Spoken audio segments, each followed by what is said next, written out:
Hey everyone, welcome to AstroScoop. This is Jeff, the astrology coaching channel that does a deep dive into the planets and signs of the zodiac.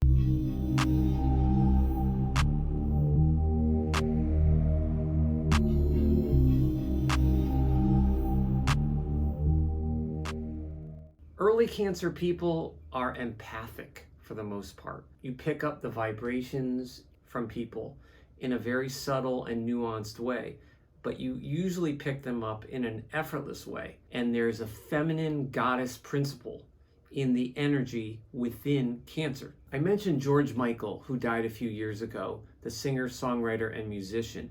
George was a great talent, and he was a very good example of an early Cancer empath person. If you listen to George's music, he has songs like Faith, Father Figure. There is a very strong current of emotion and feelings in his songs. So here's George Michael's chart, born June 25th, 1963 in Finchley, United Kingdom.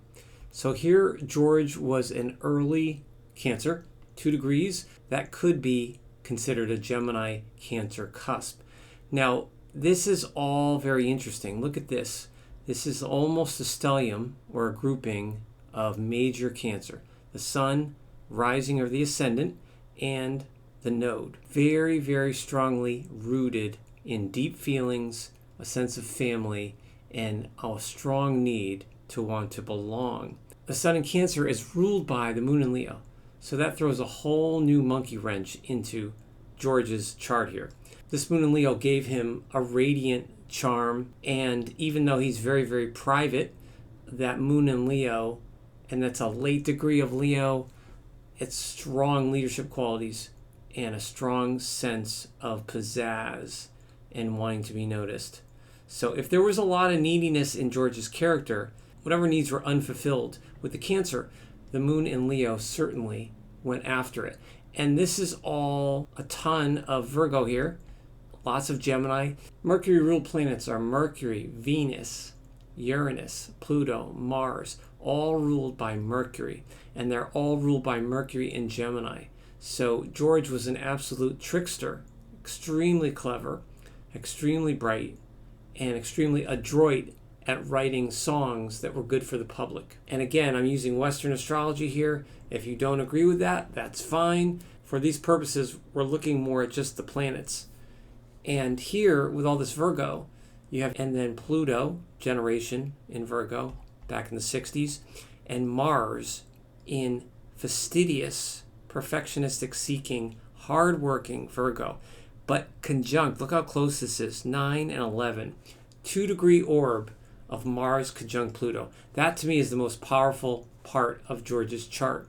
So I can't even imagine how George was in his personal life in terms of his own personal affairs, love affairs, and possible strong power struggles with people, especially mental power struggles. This conjunction is in a Mercury-ruled sign, which is Virgo, and it's mutable, which is restless and fidgety. George was intensely nervous, I would think, and intensely creative and hardworking. But he had that hard work to back up all of this creative energy and intuitive energy here, and then the brilliance of Gemini. So many songwriters and musicians have major planets in Gemini and often have Mercury or Venus. George Michael's chart, who was a triple Cancer in a sense, Sun, rising, and node. Don't forget to like, comment, subscribe, and share. If there's a particular celebrity, famous person that you'd like me to go in depth with a chart, or just talk about their sun sign or their moon sign or rising, whatever you've learned in astrology that you think is important in interpreting the chart, let me know down below in the comments. I truly appreciate it. Until the next one, stay safe and be yourself.